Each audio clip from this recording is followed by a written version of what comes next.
What's up, everybody? Welcome to In Love with Horror. I'm AJ. And I'm Christy. And y'all, we have a very special guest. We're getting a chance to interview for this video. It's so dope that he came on to talk to us. We got Nick Kozakis in the building, y'all. Nick, what's going on? Thank you so much for joining us. How are you doing, man?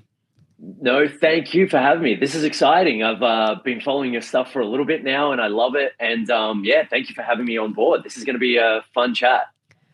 Oh, absolutely. Absolutely. Oh, yeah. And again, thank you so much for coming on. We love getting the chance to talk to people who actually, work in the industry, work in horror films, especially, these more indie type of films. So we're glad to have you on to chat about your feature film, Godless, the EASTFIELD Exorcism. Now, before we start talking about that film, I do want to give you the opportunity, Nick, to kind of tell our viewers and listeners a little bit about your background and how you got your start, working on films. Yeah. If your listeners want to listen for like 2 hours, no, I won't go that long. But essentially, I started off as a graphic artist. I've always had like a passion of like telling stories one way, shape, or form. But like where that kind of led to was like, hey, I want to do comic book art and tell stories that way. And then I kind of went down that road, but it didn't really kind of fulfill what I really wanted to do. And I grew up, which is in theme for this, in love with horror. And I've always loved horror films. Like I would like hire like 5 DVDs for $5 kind of thing, just to kind of like get myself up to date with every single horror that I could grab onto. But then I realized that at that time, like rogue filmmaking was like kind of fun. It was like all Jackass and stuff like that was on trend. And we just would grab a camera and start shooting stuff. And I just realized this is what I want to do. This is what I want to do for the rest of my life. So I kind of quit my job immediately as a graphic artist, went into studying. So I took up film school and then just really kind of pursued filmmaking. But it was my love for music videos as well. Like I love music as much as I do like horror films. And I kind of got my start there. So I started working on few hip hop videos that kind of grew into like the pop side of things. And then I then out of nowhere just, like did a music video that ended up blowing up and getting 2.2 billion views, which was Dance Monkey from Tones and I, which was just like a fluke thing that happened there for me. And then COVID hit and it was just like, you know what, once we're out, we should just make a film. And whatever that film is, let's do it. And that's how Godless was born. And it was a fun, wild, psycho adventure, but it was good.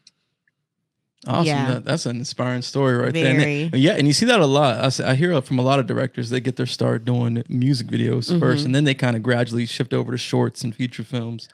So that's always an interesting aspect to me because especially with music videos, you kind of have the freedom to be super creative and kind of do whatever you want with that, but still flex the muscles a little bit from the visual storytelling perspective.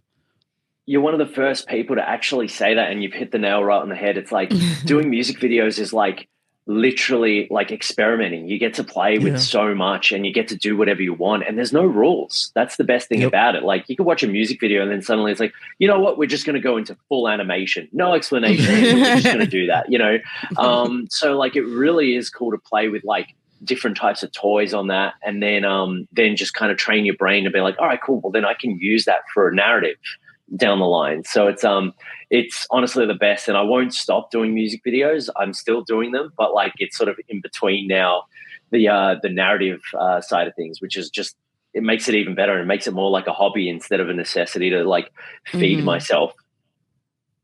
Yep. Absolutely. Now, I already mentioned Godless. You mentioned it as well. Now, is Godless your first feature film? Because I checked out IMDb and it looked like it might have been.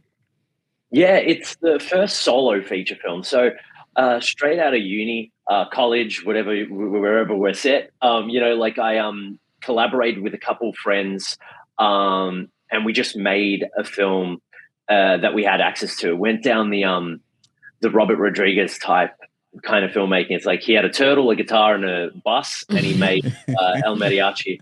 And then we were just like, well, we have a shearing shed, have a partner at the time that could do prosthetics makeup. Let's make a zombie film. So it was very much an experimental kind of thing that ended up getting distribution. So that was called Plague. Oh, cool. It's very hard to find. You could probably find it on torrent somewhere. It was a good taste into it. Like, we learned a lot from it. It exceeded our expectation at the time, but it was something that if I'm going to be real, I was more like a first assistant director that kind of blocked a few things here and there. But, realistically, it was the other guy that did most of the directing. And then, like, that was sort of it from like the narrative world. But Godless was like start to end, me as the solo director. The vision was there, and it was daunting. It was kind of scary, but it was also really wild that we were able to kind of do it, and just to have a set full of like energetic, awesome, enthusiastic people that were just like, hey, we get the vision, let's go. Amazing. Yeah. Well, you did an amazing job. Like I told you, like I was really impacted by the story in this movie. I loved the TikTok thing that you put up. That was just really heartwarming, and I appreciate it. And I understand that like it comes with a lot of weight too. So thank you for bearing through it. So I know that how triggering and how traumatic situations like that are, but it's kind of created for that in mind. So it's like we're talking so bubbly and happily about the filmmaking process, and then I'm talking about a gut punch of a film. But you think I'd come in with like, "Hey guys, filmmaking is a serious business," but it's I've completely done a 180 on it. Yeah. Now, I always like to ask like a director or creator of a film to give their synopsis of the film, because it's always unique to hear it from their perspective, baby. Yeah. So if you can, for our viewers and our listeners, give a brief synopsis or a summary of some sort for Godless, like if you're selling it to somebody. Okay, so if we type it Godless in IMDb, no, I'm joking. Okay, so the synopsis should be, Lara is a woman suffering from schizophrenia and hypomania, but her husband thinks she's spiritually possessed. So he gets his congregation to perform unsanctioned exorcisms. I almost got that out without an but anyway, that's the core of the story there. So it's a very horrifying. Well, one of my favorite reviews is that it's a very horrifying story, rather than it being a horror. So it's like, we've got like very horrifying elements of like what an exorcism is and what takes place, especially in the unsanctioned ones. Yeah. And this really opened my eyes to that avenue. So I was actually doing research for another video. I was working on an exorcism video. So I've been watching like a shit ton of exorcism movies. And so I kind of like posed the question out there. It's like, oh, have I missed anything? And someone from our Instagram mentioned Godless. And so that's how it was brought to my attention. All those horror talk people, you included, I owe so much to you all. So I'll pay you in some way, shape or form, whether it's like some 2-minute noodles that I send to you. Yeah, but no, I'll take it. I'll take the noodles. What an awesome, what an awesome like kind of society you've all built to help bring this film out again and give it a second birth. It's like it's a second life. And but anyway, I interrupted you. Exactly. Yeah. I checked it out and I was like, wow, like this is so different because of all the other films, exorcisms that we watch, like these people are actually possessed and they experience a demonic possession. We see demons, we see them turning their head or vomiting or doing something crazy. And so this one was just like, wow, like this is it was so real and like grounded and visceral feeling. It really was. It was excellent. Yeah. Oh, thank you. And like, that's the other thing as well. It's like when this process first started, I actually wanted to make those other type of exorcism films. I love them. I have so much fun watching The Pope's Exorcist and like, all those kind of films, and they're so good at what they do. But when I started looking up real life exorcisms, I kind of got traumatized by hearing about these backyard jobs, which were just like, oh no, they're doing it to like, people that have medical conditions, and it's just like, and they worse than that is they're either really harming them or killing them, and it's happening to like a lot of women and children. And I couldn't shake that, and I was so sickened by it. I'm like, you know what, maybe I've got an exorcism film down the line or a possession film down the line, but this story needed to be told right now for me. So that's how it kind of got off the ground. So I hit up Alex, who wrote the film, and he's an incredible writer who just sort of pumped it out. And the timeline was, once we're out of lockdown, we're going to do it. And then that's exactly what happened. So, he probably would have liked a little bit more time, but I didn't give it to him. So it's like, too bad. No, but it was, it worked out for the best, because we kind of jumped out of the gates pretty quickly, and there were a few people that were circling this subject matter. Okay. Well, I'm glad you got a hold of it. Oh, yeah, definitely. Yeah. You got a hold of it first. We must have pissed off some other people that were like real into the production, and they're just like, who are these rogue music video filmmakers that are doing our fucking story, you know? Now, you mentioned doing it after COVID. How long did it take y'all to shoot and post-production and all that stuff? How long was the process for this film? Yeah, so I guess like we started writing during the early stages of lockdown, as in Alex was, and then I'd come in with like script notes that he would take on. But it was as soon as we got out, we pretty much shot it over 20 days. And then, and that was like pretty much all the budget that we had, because it's very, very low. It's on the lower side. I think the film's being still sold. So like I can't say the exact number, because then they'll give us less money. but like it was very low. Like the fact is that I think there are films that would have catering for like a week or so that would be more expensive than our film put together. But it was about 20 days, and then I was cutting by night, and so was Liam, who was doing a lot of the dailies, and then we pretty much had a rough cut of the film, like by the end of shooting. And then we got another editor on board, and she did a really amazing pass, and that was Ashley. And then, it wasn't too long before we had a final product. So it would have been like a few months altogether. And then it took a while to kind of sell and then get out there, because you've got to wait for the right time and all that. So lived in this film for about 3 years, including touring it and the writing and like the production of things. But realistically, it was like a really congested time to get it in the can. And we had a finished product pretty quickly. That's amazing. Yeah, that's fast. That's incredible. And I will mention, because you mentioned that the budget was really low, and I made this comment when I'm watching this, and Christy can attest to it, that when it started, I was like, "Damn, this movie is beautiful!" Yeah, like, holy he's like, shit. "This looks so good." This doesn't even look like an indie movie. Like I saw, this shit looks really good. So shout out to you and whoever your team, your cinematographer, and all of them were.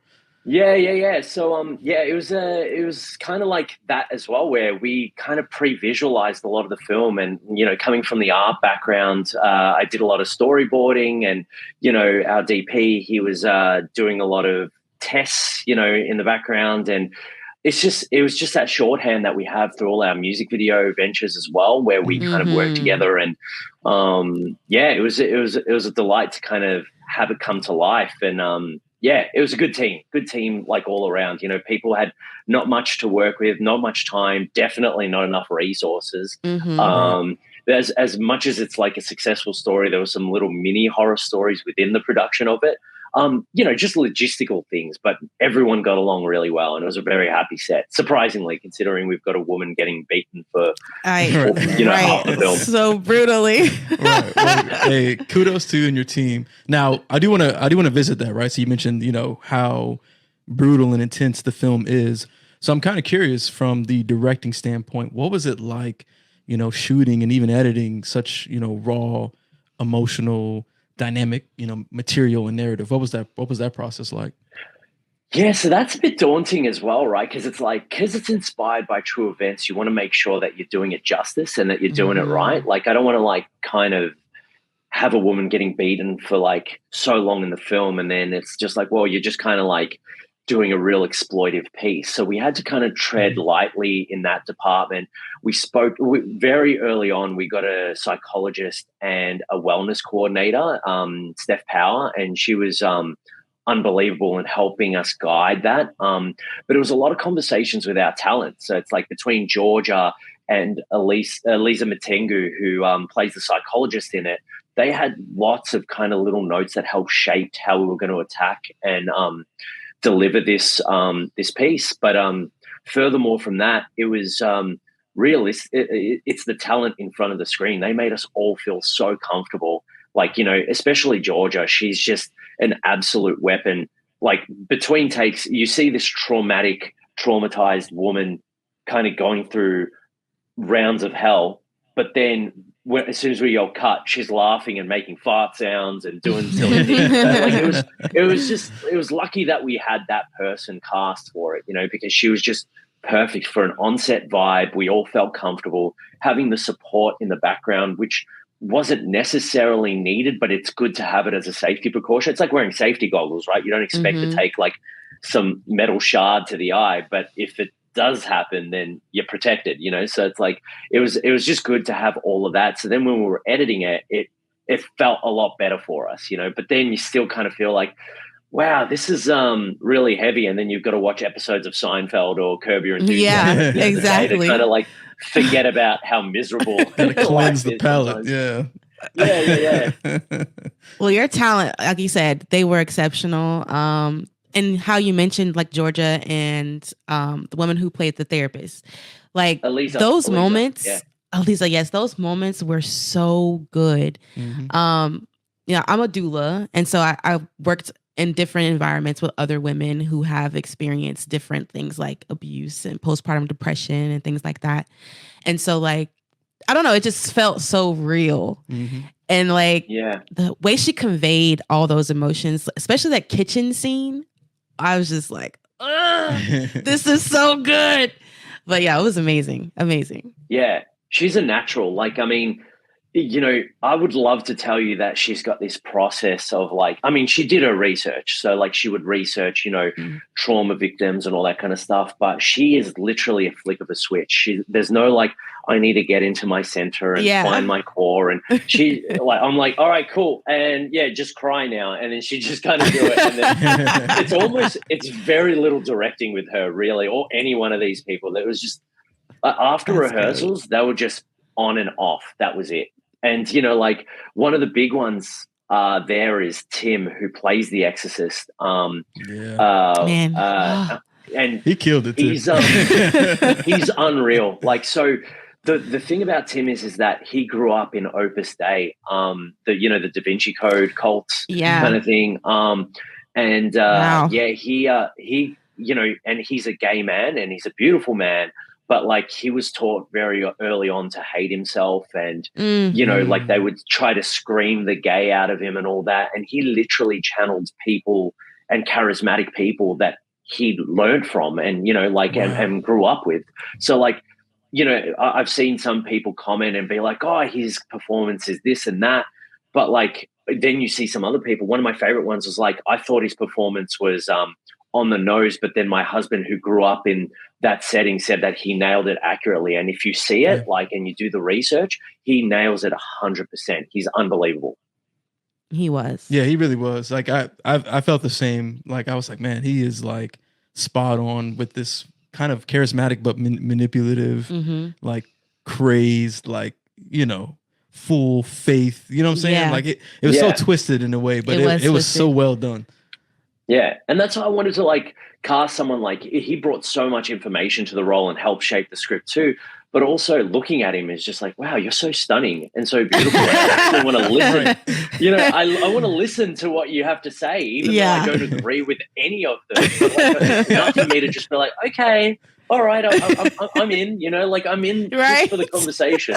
So, but no, what a lovely human, and I love him like a brother and as a person. Yeah, it's just they all brought their A game, and he was affected by it the most because he had to bring up all this trauma that he experienced. And I remember when we did Overlook, and that was the first time he had ever watched it on the screen. He came out crying, and he's just, and on the way out, he's just like, "Fuck you, man!" And he walked out, but like in a complimentary way, where it's like, "Fuck you, man, you made me cry," kind of thing. But it was really raw to see him kind of relive a lot of that. But I'm like forever grateful that he did go into that and tapped into that. Oh, that's amazing. That's incredible story to hear with all the performers involved. Now, one thing I want to visit when it comes to films, we all know that usually you shoot you know, a lot of footage, and then some stuff just doesn't make it into the film. So for Godless, is there any, you know, sequences or scenes that y'all did film that you were trying to make work, but it just unfortunately had to end up getting cut and left on the cutting room floor? Did you have some scenes like that you can mention? Yeah. So that's a great question, and also there was a beautiful, even just logistically, we wanted to get this scene in. So it's like we hired like a massive truck where, you know, it was going to be like the first time, it was a flashback when she's in the therapy, when Lara's in the therapy room with Ron, her husband. We wanted to show moments of levity and times when they loved each other, because a lot of this film is like quite depressing and you see their relationship breaking down. And we just thought, you know what, it would be good to see them at a happy point. And it was like, how did they meet? And it was like a charity drive. And there was a moment there that we shot where there was a truck scene, they bump into each other, and it's the moment that they fall in love. And whilst it was so beautiful, it kind of bogged down the story a little bit. But the biggest thing is like the logistics of that. We had set dressing. We wanted to shoot in the truck because it's a period piece and we've set it in the 90s. There were all these new cars that were parked out the front. So we had to get everyone to move those cars. And there was one person that we couldn't account for. So luckily we were on this like work site where someone literally got a forklift to lift the car and drag it out of the frame. So it's like there was so much that went into that day. It was honestly like pretty much a full day of shooting for that. But we just couldn't make it work. And then you've got to cut it. Like if the audience starts shifting in their seats in a test screening, and it's just kind of like, well, why are we even here? Why are we telling this story? Do we even need to tell this story? Then you've got to let it go. And that was the one that I wish we could have made work, but it didn't ultimately in the end. Oh man, I kind of wish I could have saw that because I hated Ron. He's very unlikable. I wanted to choke him so many times. He's a very complex character, right? So it's like yours is the most common perspective on Ron, and there's other people that see him as like being mass manipulated by so many people, by the Barbara character, who's brilliantly played by Rosie, and and then obviously later by Tim with Daniel James King. It's like he gets manipulated and pushed into this kind of thing. And what the duality behind that character and what Dan did so brilliantly, because he was one of the first early on is to onto the project. He was just like, I don't want to be that guy that throws his toys out of the cot. I want to be like someone that wants to help my wife, but I've run out of options. And it's like in the 90s, being that, you know, mental health wasn't really well respected as much as it is now. And now we're open to talk about it and all that. It was kind of like almost demonized in a way. It's like, oh, that person's crazy, or that person's sick, or touched in the head. Terms like that are just not helpful, you know? You know, this is a guy that's at wit's end and he's just got no options. And there's the medical route that's just, you know, kind of creating roadblocks. And then when someone gives him that quick fix solution, he takes it, and it's the wrong decision to make, and he should stop it at any point, but he's just too weak at that point to be able to do it. So that was the intention with Ron's character. But yeah, he's also very unlikable too. You know, where you're just like, wake the fuck up, man. Your wife's getting beaten right now. Step in. And there's moments where he kind of, you think he's going to does. You can see that he truly cares. Internal struggle. He truly cares. Yeah. And then he just like pulls back. Yeah, some moments. Yeah, well, there you go. He did well there. It's hard because a lot of that film is followed through a bit of his journey too. So it's like you want an audience to be able to kind of accept him enough, you know, not to condone what he does, but to accept him enough to be like, all right, I'm willing to, because otherwise if he's just a straight up piece of shit, then you're just like, I don't want to watch this guy. I don't want to hang out with him for like an hour and a half. So like you've got to give enough to just be like, all right, cool. Let's see if he's going to make the right decision. And at every point he doesn't. I know. It was so sad. Yeah. And for those who haven't seen it, I won't spoil the ending, but in the end, I was just like, I felt for him because it was like, he's gone past the point of no return. And it's like, well, what else can you do? You know, he fully believed. He had to. I think it's kind of like I have to hold on to that little shred. Like it was just so sad. Yeah, Chris is right. It's like at the end of the day, it's like he had to believe it because otherwise the alternative is they've, spoiler alert, 3, 2, 1, he literally killed his wife, Yeah. So Exactly. yeah, it's just And he not, stood there and let it happen. Yeah. That's sad. That's heartbreaking. Now I'm revisiting it. Oh, Lord. No. This was meant to be a happy conversation. Like, I want to hang out with you two as well. And then it's just like, oh no, I'm bringing up trauma. I know. Funny story, Nick, about this. So Christy actually watched the film first by herself. And she's like, oh, you got to watch this film. And because I had heard of the film, but I just had never got a chance. There's so much content nowadays. I never got around to it. So when I was going to put it on, she's like, oh, wait, I can't watch this. I got to leave the room. He was like, really? I was like, yeah, no, I'm not doing this again. Yeah. So good for one watch, but replay value too much. But that speaks to its effectiveness. Yeah. Because it's a very memorable film. Like, you will not forget this film. Absolutely not. I never will. It will stick with you in the good kind of way. Yes. Yeah. And I appreciate that. And one of my favorite films is like that as well, which I've watched maybe twice in my life. And it's Snowtown, which is directed by Justin Kurzel, which is like this crime film, but it's so deep and so heavy that it's like, you know what? I'm good. Life's depressing enough as it is. I can just appreciate that he absolutely nailed that, and I can't watch it again. But testament to him as a filmmaker. Yeah, no, one of our favorite films, Hereditary. Right, no, watched the rewatchability on that is not. Love the movie, but it's just like it's a brutal watch. It's very traumatic. I'm in that camp as well, so yeah. Look at us, we're all bonding over trauma here. This is great. Now, to bring us back to a lighter note, you mentioned how this film had a big resurgence. So I want to ask you, like, what was that like to see the film go through that resurgence of viewership, and can you attribute it to any single thing, like streaming platforms or anything like that? What was that like for you as a director to see this, it getting picked back up? Yeah. So it starts off with like the people that believed in us in the first place, right? Which is our sales agents in the Coven, and that's Priscilla and Jane Shapiro at XYZ. It was kind of like a film that we did with no rhyme or reason. Usually you want to attach sales agents and distributors beforehand, but we just went and made a film, and it's like, well, now we have a problem because how is anyone going to watch this? Are we just going to upload it to YouTube?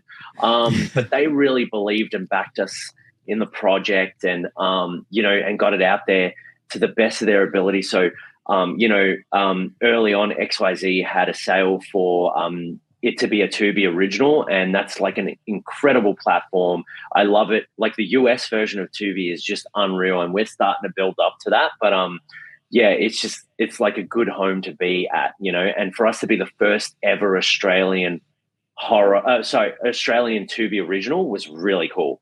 So we'll take that as like a little trophy to put on the mantle.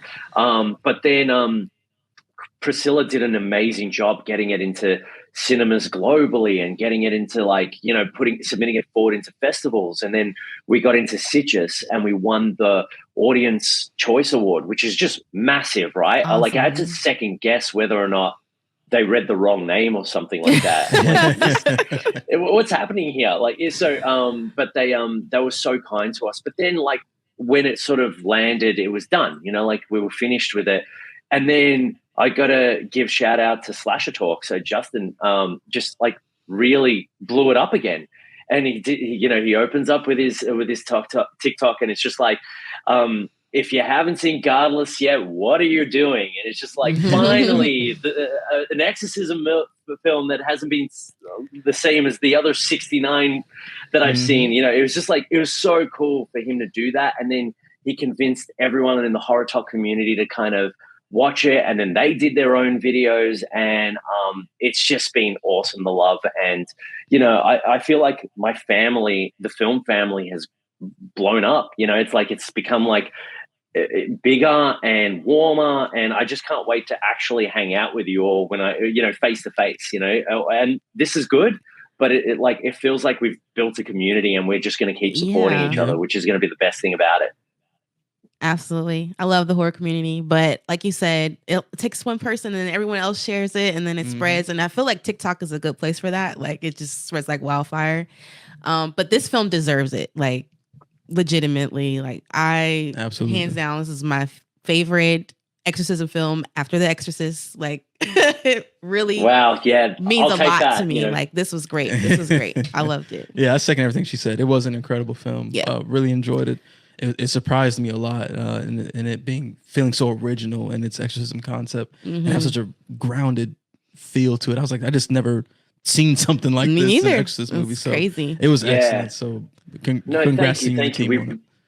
No, we really wanted to make it feel like you were part of that journey. So it's like the audience it's like almost shot in that docudrama kind of way where it's like you feel like you're taking part of the exorcism, not just kind of watching it from a cinematic perspective. So I'm glad that it resonated with you and with a lot of the people that have kind of had such lovely, kind things to say about it. 100%. Now, before we get to the closing, we do want to kind of step away from your film and then just talk about horror films in general. So, I got to ask, what is your favorite horror film that you've seen this year? And then what's your favorite horror film of all time? Okay, so this is the fun part of the conversation, but it's also like, hey, pick a child and you got to kill the rest, right? So it's like, it's like it's a real hard one, but I'm gonna have to go with, because this is a tricky one, right? And now your audience is just like, just answer the question already. But it's like, so a film that I saw in 2023 that technically got released in 2024 is still my favorite from then. But it's got to be Late Night with the Devil. And that's not because I'm also. Is that your film? That's your favorite? I love that. Yeah. I love that movie. That movie was so dope. Real. So it's like it's not just that I'm friends with the filmmakers. So Colin and Cam Cairns, they've been like mentors, amazing humans to be like around. We met when that was playing at South by. Like I've always loved and followed their career from Scare Campaign and 100 Bloody Acres. But when this film screened at South by, it was just like awesome. I'd love to talk to them one day. And then I bumped into them at the Talk to Me screening. Wow. And then I'm just like, hey, just letting you know, I don't want to be that guy, but can you get a restraining order against me? Because I'm never going to get out of your life.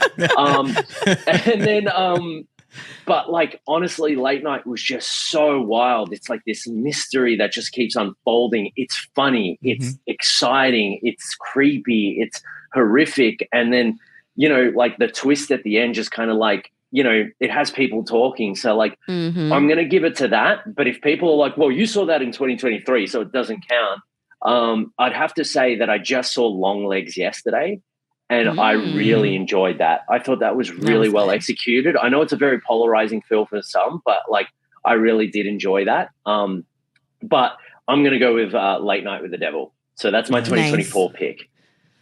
Yeah, we'll let that go because I love that film too. So we'll let so that is that go. your number one? All right, we're all in agreement. I'm going to send this to them so they can have a listen. So, yeah. and then if we're going to pick a film of all time, I'm going to pick it as a franchise because it's what got me into horror. It's what traumatized me as a little kid because I've got older brothers and I'm an accident child. So like, they're like way older. My oldest brother, I used to call Dad. That's how, like when my conscious years, he was like in his like 20s and I'm like, Dad, it's like, I'm not your dad. But like they would leave stuff around. And one of the tapes they left around, and that's tapes, which was like wild, was Evil Dead. And that really screwed me up as a kid to the point where I couldn't suffer that alone. So then I'd tell other people at my high school, or primary school even, I'll be like, oh, you got to watch this movie, Evil Dead. The ending is so gross. Everyone's melting and dying. But it was really me just trying to suffer together with other people. Right. But I've loved every iteration of that. So then it goes to Evil Dead 2, which is just so fun and wacky and wild. Yep. Then you go to Army of Darkness, which is just this cool action adventure horror hybrid thing. Right. And then the Evil Dead 2013 adaptation by Fede Alvarez is like amazing. One of the coolest, bloodiest, brutal films, and Mia is one of the most badass final girls ever. Yeah. And then Evil Dead Rise now was just insane, and that was Loved just it. crazy to be for us to be playing with Evil Dead Rise at the same festival. Was so crazy, and Lily, who's in that, is like one of the loveliest humans in the world. So I'd love to work with her on something as well. And she said such polite things about Godless too. But yeah, I'd say the Evil Dead franchise. But if it's going to be pinpointed, I'd probably say Evil Dead 2. Nice. Okay. That's a good one. Yeah. Yeah. Okay. Yeah. What about you too? Like, what's your how do you like it now? Yep. When I know, right? Yeah. It's really Put on the hard. spot. Because mine changes. Like sometimes I watch something, I'm like, oh yeah, that was so Right, yeah, that's yeah. definitely my favorite. So I'm back and forth between Poltergeist and The Thing. Yeah. Okay. It depends on my mood. Yeah, I'm in agreement with you. With like, it sometimes it changes. You know, you watch a film and you get really hyped on it. So for me, it's gonna, you know, I really love The Exorcist. But another film I really like is Scott Derrickson's Sinister. Yeah, like I love that movie so good. much. It's so excellent. I've been watching that recently as well for research, and it's just so full on. That opening sequence is just like you're in from that moment. It's kind of like what Longlegs did, where it's just like, I'm in. What is it about like this 8mm framing or whatever? Right. It's like, all right, this is real now. So it's effective combined with like all the weird ambient analog sounds and all that shit. Like, it's twisted. For this year though, I might have to go. I really like The First Omen a lot. How good was that? That was surprisingly amazing. Like, not that I'm ever against the, a prequel or a remake or anything, but I just didn't realize that it would be, if not equal, but better than the original. That's how much I loved it. I know that's like sacrilegious to say, and people will be coming out for me with torches and stuff, but like I really dug it a lot. Me too. I thought it was so dope. The way it tied in with the franchise as well. Like I was like, damn, like this movie was just, it was almost perfect to me. Like, you know what I'm saying? It was also a very like intense and effective film. Like there's segments in there, especially the one that's akin to like the Possession film, where she's like, going through her moment. Like that shit is like, it's almost hard to watch. You know what I'm saying? Yeah. And the performance was amazing. Yeah. What's yours for? Well, The First Omen was my number one pick until I saw Cuckoo. Oh, okay. That's probably my favorite now.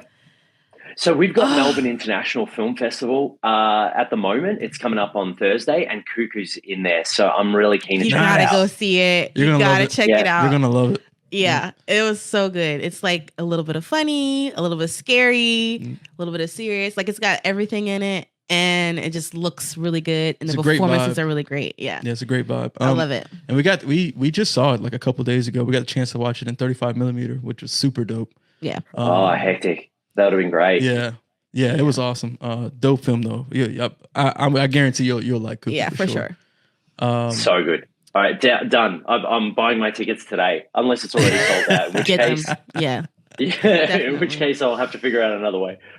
now Nick, before we let you go, we always like to ask too, especially being an indie filmmaker, what are some words of advice or just inspiration that you can give to aspiring filmmakers, writers, about going after their dream to basically do what you're doing now?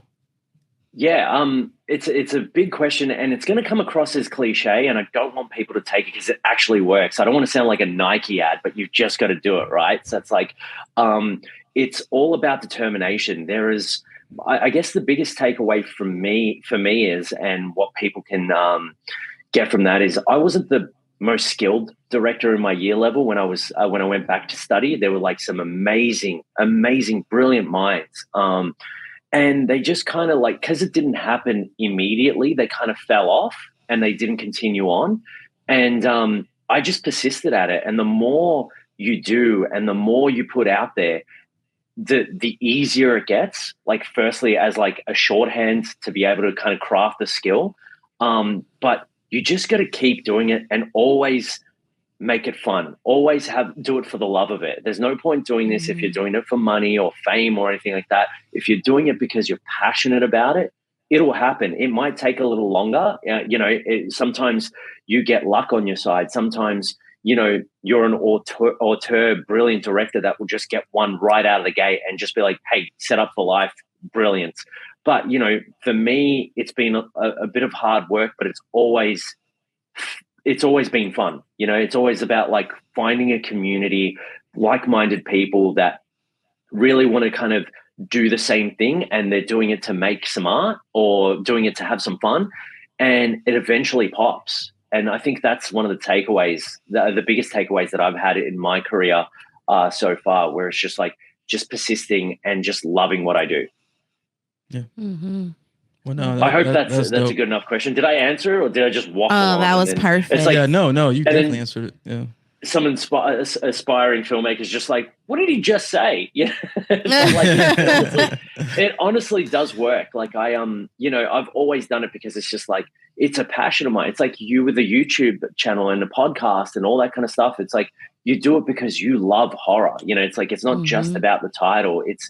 You're doing it because it doesn't matter how many eyeballs are on it. You'll do it, and you'll do it forever. And that's exactly this is what I want to do forever, whether it's making money or whether it's not. I don't care. I'm going to always tell stories one way or another. And if it's not through the conventions of doing it with big film gear, I'll do it on an iPhone, but I'll find a way to make something and tell a story.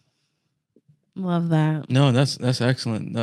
Thank you so much for sharing, kind of your view and offering some advice to the aspiring filmmakers, because there's a lot of people out there, ourselves included, who, sometimes are just nervous or scared to kind of take that step. I don't have the right equipment, or I don't got this, or, I'm not creative enough, or, whatever the case may be. But like you said, just going after it and just doing it. If that's what you want to do, if that's what you love to do, just do it. Yeah. And I think you see so many people that it's like, there's style over substance sometimes. Like, how many times have we seen like an amazingly shot, beautiful, perfect film where every frame looks unbelievable, but just we didn't care or we didn't get sucked into it. But like, we'll see the little films that have so much charm and passion, and you can tell that, and then you're kind of immediately attracted to it. So it's like, I think people invest in the you, and if you're authentic and true to yourself, people want to invest in that. It doesn't matter if you've got the highest tech, microphone or the highest tech camera. Like, if you can really kind of prove why, like it's how we make friends. It's like we're attracted to the person. So it's like we're going to be attracted to the people behind the making of a film. So it's like just do it and believe in it, and it will get seen one way or another. That's why back catalogs happen, and people are like, did you watch this person's last film? And then suddenly that gets like traction many years later because it was a bit of a sleeper kind of thing. So it's like, in our instance, Godless is like, people saw it, appreciated it, and then your community, the Horror Talk community, really kind of gave it a second life. So we're just forever thankful. And that took like a full year afterwards. Maybe it takes 2, maybe it takes 3, maybe it takes 10, but it exists. And it's been a wonderful ride. Awesome. Well, Nick, thank you so much for sharing that. Thank you so much for joining us on this video, on this podcast. Before we close out, can you share, well, one, where can people watch Godless at? 2, where can they follow you at on social media, or any other team members or production companies? And then lastly, do you have any upcoming projects or things that you got going on that you want to mention to our listeners as well? Yeah. Wow, there were so many questions there, so I'll try and remember. So it's like I'm like one question and one answer kind of person. No, so you can follow me on at Nick Kozakis on Instagram. I'm pretty big there. I am on TikTok, but it's only literally to watch what you're doing, so I don't really know how to use it yet. I will get better. I sound like such an older person there, where it's like, how do you turn on this mobile phone? Yeah, I'm still trying to learn how to use it myself, so I get it. Hey, you're doing really well. I was, if you're making it, you fooled me, but like, it's really good. So I got to figure it out. I haven't posted any content on there, but I am loving watching all of everyone else's content there. So that's been fun.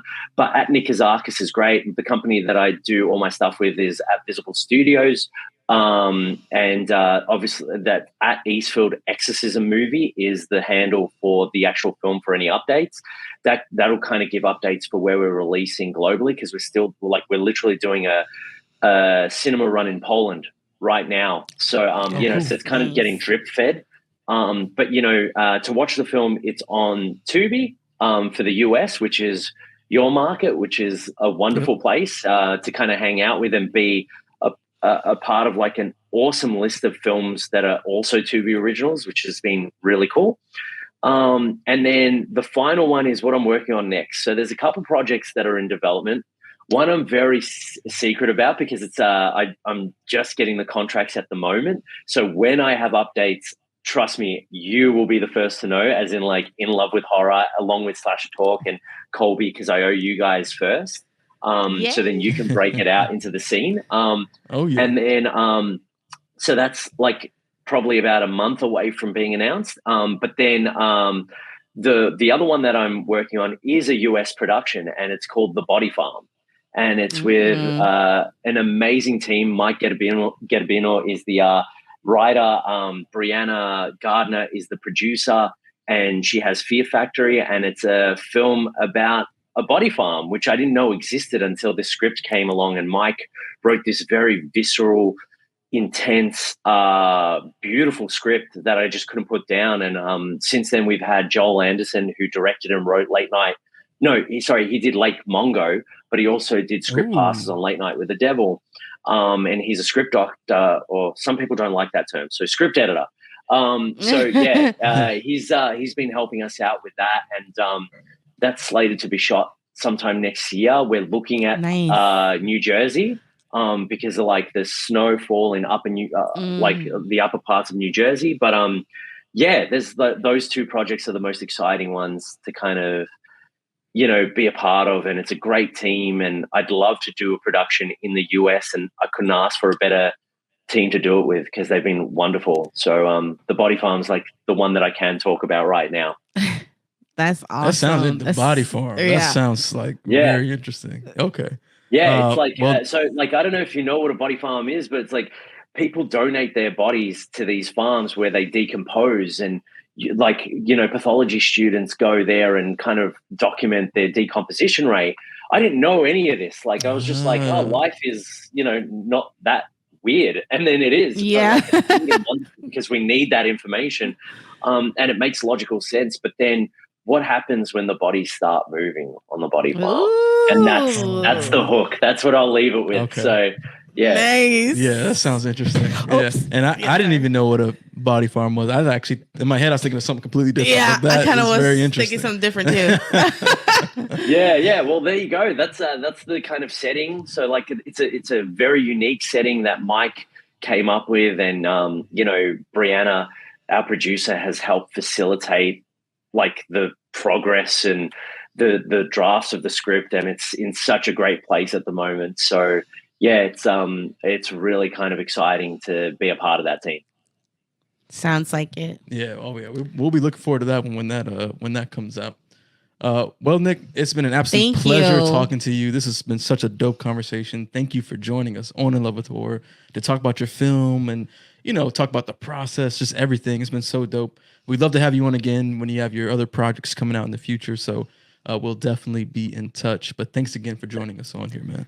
No, thank you. Thank you for what you're doing for filmmakers all over the place. Like you have, I know you won't say this because you're just the loveliest people ever, but you have no idea how important you are to the film industry. Like getting all this information out there, advertising the small films, the big films. It's like, it's so important to us that exists. So thank you so much for doing that.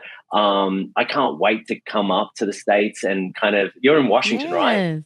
Yeah, so we've got to hang out. We should just go and watch a horror movie. And man, that was so dope. Yep. Because it would be cool to actually hang out in person. But you've opened Pandora's box. It's just like it's like inviting a vampire into your house. I'm never leaving. It's like that's it. So like I will want to come back onto the channel and hang out with you. And then And then that's when I pull up a pillow and I'm like, hey, you don't mind if I crash here? And then become part of the furniture. We'll get the guest room ready for you. Yeah, we got you. We get the guest room and everything. You're good to go. We got an extra bathroom. We're good. Great. Yeah, awesome. I'm just going to be like squatting in your house from now on. No, it's gonna be great. But thanks again for having me on, and thank you for plugging our film. And let's keep chatting and talking about everything wonderful that horror is. Absolutely. Yeah, absolutely. Thank you. To our listeners and to our viewers, thank you so much for tuning into this video. Hopefully you enjoyed our conversation with Nick. It was super dope. We'll try to get him back on to talk about future projects as well, but hopefully you got something out of that. Thank you all so much as always for your support, for tuning in. We're going to see you on the next one. We out. Peace.